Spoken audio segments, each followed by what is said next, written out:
আসসালামু আলাইকুম viewers, welcome back to my channel নিশাস day out. বেশ কিছুদিন আগের একটা ভিডিও আপনাদের সাথে শেয়ার করতে যাচ্ছি। আশা করি ভিডিওটা আপনাদের ভালো লাগবে।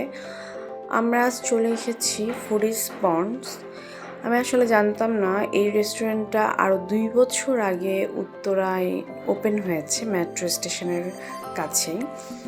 তো কিছুদিন ধরে বিভিন্ন ব্লগারের ব্লগ দেখতে দেখতে ভাবলাম একটু ঘুরে আসি, বাচ্চাদেরও ভালো লাগবে। তাই আমরা একটা শুক্রবার গেলাম ফুডিজ পন্ডে। কিন্তু এটাই আমাদের ভুল ছিল, কখনো ফুডিজ পন্ডে শুক্র শনিবার যাওয়া উচিত না, কারণ এত সিরিয়াল থাকে, মানে লাইন ধরে বের হলে তারপর ঢুকতে হয়, অনেক ঝামেলা হয়ে যায়, অনেক গ্যাদারিং থাকে এই রেস্টুরেন্টটায়। তো যাই হোক, আমরা এখানে আসার পর প্রথমে তো আমাদের যে সিরিয়াল নাম্বারটা পড়েছে, অনেকক্ষণ বাইরে ওয়েট করার পর আমরা ভিতরে ঢুকতে পেরেছি। এরপরে ভিতরে ঢুকার পর আমরা এখানে বসে আবার ওয়েট করছি। তো ওয়েট করতে করতে ভাবলাম যে একটু রেস্টুরেন্টটা পুরোটা দেখায়। রেস্টুরেন্টের 2টা ফ্লোর আছে, একটা হচ্ছে গ্রাউন্ড ফ্লোর আর একটা হচ্ছে ফার্স্ট ফ্লোর। গ্রাউন্ড ফ্লোরেও এরকম মাছের অ্যাকোরিয়াম করা আছে, ওপেন অ্যাকোরিয়াম যেটাকে বলে। আর বাচ্চারা খাবার দিচ্ছে, বাচ্চারা খুব ব্যস্ত থাকে এই মাছদের নিয়ে। আর সেকেন্ড ফ্লোরেও সেম করা আছে। তো আমি উপর থেকে সিজাতকে একটু দেখাচ্ছি। আমি সেকেন্ড ফ্লোরে দেখতে যাচ্ছিলাম যে কী অবস্থা, তো আপনাদেরকে সেকেন্ড ফ্লোরটাও দেখিয়ে দিই। সেকেন্ড ফ্লোরের স্পেসটাও বড়, আর মানুষের এত গ্যাদারিং হবেই বা না কেন, একদম ডিফারেন্ট একটা চিন্তাভাবনা নিয়ে এই রেস্টুরেন্টটা করা। আর খাওয়াগুলো আমার কাছে খুব ভালো লেগেছে, খাওয়ার টেস্টগুলো খুব ভালো ছিল, বাচ্চারাও খেতে পারবে। আসলে আমি তো অনেক প্ল্যান করে কি খাবো না খাবো চিন্তাভাবনা করে গিয়েছিলাম।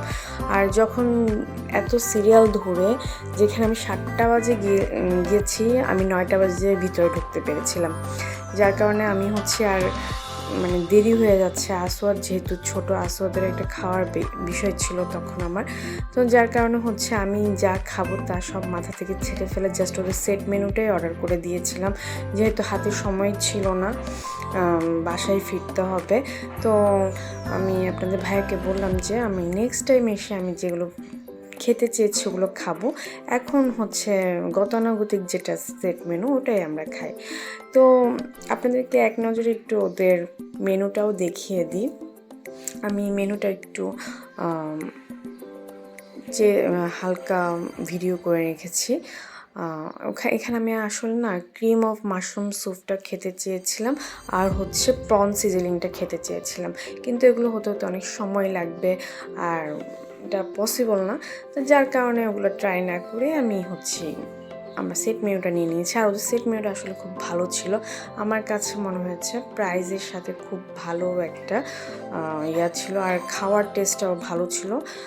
এই ওদের মেনু বুকটা দেখার পরে তো কিছুক্ষণ অপেক্ষা করার পরে আমাদের খাওয়া এসে যায়।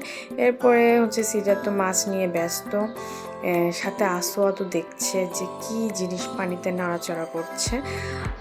আসোয়াদের অনেক খিদা লেগেছিল, সে একটু বিরক্ত করছিল মাঝখানে। তো যাই হোক, বাচ্চাদের নিয়ে বসে আছি আমি, খাওয়া আসার অপেক্ষা করছি। আর ওদিকে সিজাত বলছে যে ওদেরকে একটু বলো আমাকে মাছের খাবার দেওয়ার জন্য, আমি মাছগুলোকে আমার কাছে আনতে চাই। তারপর ওদেরকে রিকোয়েস্ট করার পরে ওরা একটু মাছের খাবার দিয়ে গেলো। ওরা এইভাবে কোটোর মধ্যে মাছের খাবার দেয়, আর মাছগুলো সব এক জায়গায় এসে জড়ো হয় খাবারের জন্য। সিজাত তো অনেক খুশি, অনেক হ্যাপি। সিজাত বলকে মা আমরা আবার আসবো, আমি আমার ফ্রেন্ডদের সাথেও এখানে আসতে চাই। আমি আচ্ছা ঠিক আছে, আজকে যেহেতু সময় নেই, তাড়াতাড়ি খাওয়া দাওয়া করে বাসায় ফিরতে হবে, ইনশাল্লাহ আমরা আবার আসবো।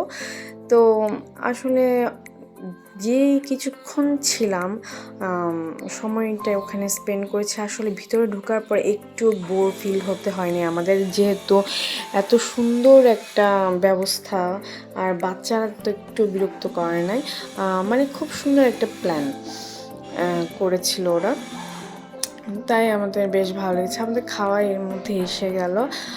দেখেন সিজাত কিন্তু সব জায়গায় খাওয়া নষ্ট করে, সেও কিন্তু মাশাআল্লাহ বেশ ভালোই খেয়েছে, কারণ খাওয়াটার টেস্টে ভালো ছিল। তো আসওয়াদ বাবুটাকে একটু আপনাদেরকে দেখায়। তো আমাদের খাওয়া দাওয়া শেষ, এখন আমরা মানে বাড়ি ফিরে যাচ্ছি। তো ভিউয়ার্স সবাই ভালো থাকবেন, আমার ভিডিওটা যদি ভালো লাগে লাইক কমেন্ট শেয়ার করে দিবেন। সবাই ভালো থাকবেন, তাহলে আল্লাহ হাফেজ।